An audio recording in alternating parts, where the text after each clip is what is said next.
Եթե դուք աշխարհացույց հարթակի կողմից ստացել եք սմարթ էկրան եւ չեք կարողանում օգտվել աշխարհացույց հարթակի կանոն գործիքից, ես հիմա ձեզ ցույց կտամ, թե ինչպես օգտվել նրանից։ Մուտք ենք գործում Chrome հարթակ եւ սեղմում ենք այս plus նշանին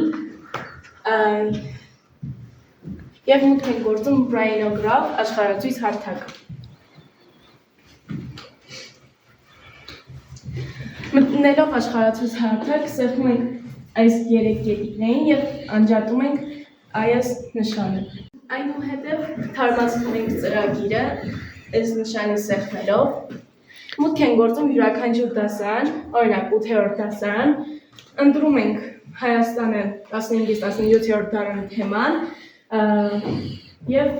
այս դասը։ Քարտեզը բացվելուց հետո ցանկանում ենք որոշել Թավրիզից մինչև Շամախի ընկած ճանապարհը։ Դրա համար մուտք ենք գործում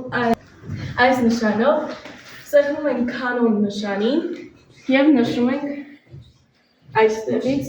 մինչև այստեղ։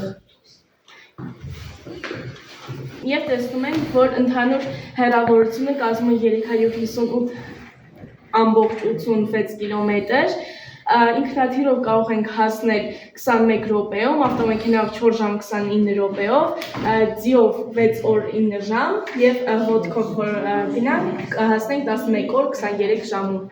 Հուսով եմ, որ օգտակար եղավ այս տեղեկությունը ձեզ։